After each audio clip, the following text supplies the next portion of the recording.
And like I said, I take this personally. This is like a bit of a personal challenge. Like, fine, I'm not going to use my rank 4 Spider-Man 99 Miguel, but guess what? Guess what? Hey, welcome back to the channel. All right, it's time for War 1 of the season. I could not be more excited for War 2 finally be back. We're going to do our best to talk about these matchups, these champions, and teach a little bit of the nuance in them so you can go out and use them in questing or war yourself and have an absolutely great time. Now, there are timestamps in the description. If you want to jump around, there's 4 fights, but a little setup here. If you saw my rank 4 video, my last one, I now have 2 rank 4s. I was so excited and I chose Spider-Man 99 Miguel. And one of the reasons I chose him is, of course, he is excellent in all-around questing content, but it was also war. He is so good for so many war matchups, but we now have bans. And I didn't even think that he might get banned. Yes, he is excellent for the boss, but there's other options. And now, in our first war, he has been banned. You think that's a good strategy? Fine. I don't think it is. And honestly, I kind of took it personally. Now let's jump into this with fight number 1. We've got this Archangel against this Hit Me, I Dare You, static defense. It's Archangel versus a champion who's not bleed nor poison immune. I'm not actually very worried about this in general. There's no debuffs that are immediately going to be put on me.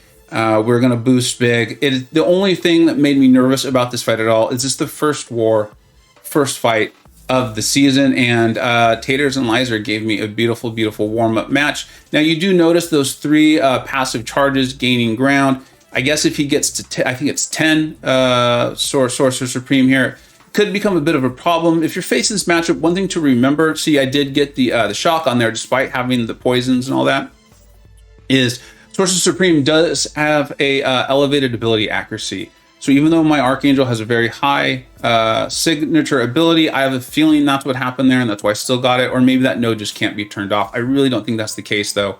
But either way, it is what it is. I knew that he would win that fight quickly enough. Now, really excited to bring in Angela. She's actually going to take a couple of fights. Now, you saw the pre-fights being placed there. Thank you, Psycho Billies. He brought along I think it was a 4-star Odin. So for those of you wondering, like, how did you get these pre-fights? He placed them on the node for me. My Angela is actually SIG 200, which means she's going to have a minus 35.05% damage and debuff duration for each buff on me. I'm going to start off this fight with 3 buffs, meaning you're going to see, even though I'm running the mastery, the recoil tree there, they're all going to eventually go away except for the poison because that doesn't have a duration. The biggest, trickiest thing here was that this was a strike counter node. I don't like those nodes. They really do mess with you. They mess with me significantly. And then also Masochism. Remember, she can block the non-contact. She can parry the non-contact hits. So that makes her a great Havoc counter. Additionally, and this was some great fight advice from Taters, is he reminded me to go ahead and throw my SP1 because when she is between 0 bars of power and 1, she is going to get that armor up, which you obviously need for Havoc. So for me going into this fight, I knew it was going to take a while. Masochism was going to be working against me. When I'm throwing the special ones, it's going to be placing that armor break, so that's going to be going off, and then also the parries. And so just remembering that, I'm doing my best to keep an eye on the Masochism timer, because the big concern, for me anyways, would be thinking that I'm going to land a parry. At this level, almost everyone is running 5 of 5 limber, max limber. Thinking I'm going to land the parry, have it not land like right there. That would have been a great example. And then if I had gone in to punish it because I assumed the parry was going to land, then I'm going to end up getting punished. I know the evades relatively well on Havoc, but you are going to see me mess up one. The SP1 is a little more difficult to evade. And if I was really, if I was playing better, I don't think it's this one. It's going to be the next one, I believe.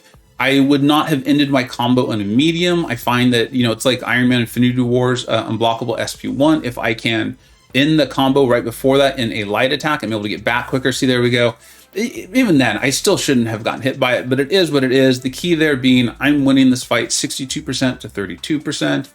Things are going in my favor. There's no reason to, there's never really a good reason to freak out. It's never helpful in any situation, but just stay calm here. I knew it was going to take a little while, but we're going to get it done. We're going to get it done. continue to throw the SP1s, throw that I can have those armor ups. And then when I can, remember, she's getting those buffs, right? When you crit, and your heavy has a significantly higher crit chance. So that's why you're seeing me throw as many heavies as I possibly could. Thank you, Psychabilities, for the those Odin pre-fights. Now, her damage is going to be ramped up a little bit here. Oh no, actually that's not true. Check that. Forget it. I don't have Odin on my team. So it's just going to be good old-fashioned Angela. We're going against this Chitinous Thorns, Cosmic Ghost Rider. And I am going to throw an SP1 boost. This was just for safety. Like, I still have, I think it's 4 of the thank you for playing the game, we're sorry it's not working properly gifts from Kabam in my overflow. So, you know, using these gray boosts is really not an issue for me. Going to go in and just immediately have the SP1 boost so I can throw my special one, getting those armor breaks on, and now I don't even need to worry about that bleed. But she, I believe, would have gotten rid of the bleed anyway because of the boost, but we hadn't really tested this out before, so better safe than sorry. We're trying to get off to a nice start here in war. And so now it's just a matter of evading his SP1s. I do not want to push him to his SP2. Significantly more difficult evade. I know this one can seem difficult. It seemed difficult to me in the beginning, but you get it down. It's 3 nice little movements. There's a little pause between the second and the third, the way I like to do it. And you got that down, and you see Angela just absolutely crushing fools. So that was a nice feeling. That was a nice feeling. Really cool to use her rank 3 Sig 200 Angela. She is an awesome champion, and this is part of what's happening from the bans. But like I said, I've noticing this. People had said this may happen, that Miguel would get banned because he is so powerful for the boss node. The boss node's just one matchup. And like I said, I take this personally. This is like a bit of a personal challenge. Like, fine, I'm not going to use my rank for Spider-Man 99 Miguel, but guess what? Guess what? So here we go. We're going to go up against this Mojo. And this is going to make this tricky, right? Is he has that true strike. So I'm not going to be able to use my heavy to convert from my light energy into dark energy. It's going to make it a little bit more difficult. Now, I'm playing Mr. Negative. Of course, I went and I watched my MP Blaze on the rankings team. Check out his channel. It's in the description of this. You'll become a better player. I went and watched that. He has made quite a name for himself based on never dying in war and using Mr. Negative. So I'm all ramped up here. I'm even using the science plus 12% special boost there. You're going to see me throw on the SP1. You're going to throw on the SP1. I really debated back and forth, and I'm telling you this because it's going to come into play. I debated back and forth going through 2 strategies. One was going to be a little bit slower, which meant I'm just going to be cycling SP1 to SP2 back and forth, and I'll never ever get those multiple transfers of the dark energy with my SP2, getting that second degeneration. But there is another tactic you can use, which is intentionally letting yourself get hit by the last part of Mojo's SP1, which will allow you to double up or at least get above that 10 in the dark energy. Let's go ahead and see. I decided I was going to go with the SP1 tactic. That's what I decided I was going to do. And so usually starting with a bar of power is going to be really helpful. I believe it was Legacy. Thank you very much. Place some Mr. Fantastic debuffs, debuffs on there, which is just going to help me because it's the first time I've actually done this fight ever. And so to go in and be able to take this, I've done plenty of boss fights. I've fought in Mojo. I've fought in Mojo with Mr. Negative, but never this particular situation. So here we go. I was up to dark 9 light energy. I was able to transfer them over with the SP1. I've also got that nice passive, which is helping my block proficiency significantly. And honestly, right now, I'm like, okay, I've won this fight. The only thing I can possibly do is lose it. I got the flow. I'd never done it before, but I'm like, I wanted to come out aggressive. I wanted to hit into Mojo's block. I did not want to let him get to his SP2, but the transfer of, you'll see me get the dex once or twice here, and then I will transfer it over. There it is. You see, he's not getting Mystic Dispersion from that. He will only get Mystic Dispersion if I hit into him and lose that buff from Dexterity. You'll see me degen once, but Mr. Negative heals from it. So we've landed the SP2, and now I'm like, yes, this is a very smooth fight. I've only lost 5% of my health. Everything is going absolutely fine, and I'm almost getting a little cocky. I thought about letting myself get hit right there to see if I could transfer over more, but I decided not to let it happen, but I'm getting even more confident. I'm kind of getting like, you know what, I kind of want to test it out. I've got this fight won. Let's see here. So watch this. I'm setting this up. I'm like, I think I'm going to do it. Here we go. Let myself get hit. But That doesn't make any sense because it only transfers over the dark energy to 7. I'm still not going to get that extra degen. So fine, not a big deal. Just go ahead and continue on this fight, right? So I did not mean for that to happen. That was a complete accident. And I'm like, all right, pull yourself together. You're about to snatch victory here. You're about to snatch defeat. And then I definitely did not mean to let that happen. I was like, all right, you got to collect yourself. You've got the 14 dark energy. Intercept him with your SP2.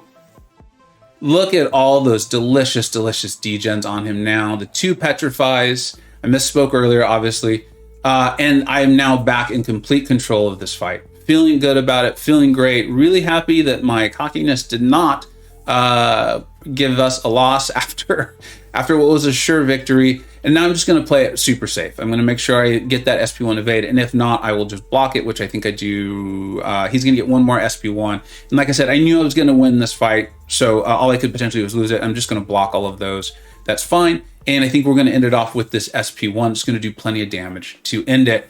Mojo down. I felt very, very good about it. Miguel was banned, which honestly bothered me. I didn't like that. I just ranked him to rank 4. Why are you doing this? Fine. I'll do it with Mr. Negative. I really appreciate Lizer and Taters assigning me that fight and me getting a chance to still take it. It was an absolute blast. And I absolutely know if we see another Mojo boss, we'll solo him again. Now, we did unfortunately lose the war. Legion played very, very well. Congratulations to you. You obviously know what you're doing. It was a great war. It was a lot of fun. We didn't play great. Their defense was tough. They obviously had a tactic and it worked in a lot of ways. But we'll brush off the rest. I feel very confident about that. Congratulations to our MVPs. Clowniest Clown, Karate Mike, and Buddy Lee. I'm sure you've heard of all of them. And thank you so much. Thank you so much for watching. I had a blast using Mr. Negative. And I actually already know how War 2 is going to do. And yeah, it's a really, really good one. I can't wait to show it to you and have you check it out. Let me know if you think I missed anything, how your war scene is going, how are you enjoying the bans. I'm having an absolute blast with it. I took in Angela, for goodness sake, to this war. That was a absolute blast. And in War 2, I'm taking in 3 whole new attackers again that I didn't take in War 1, which is just really, really fun. Thank you so much for watching. Take care. I hope you either learned something, were entertained, or even better, a little bit of both. Don't forget to like, subscribe. Thanks so much for watching. Take care.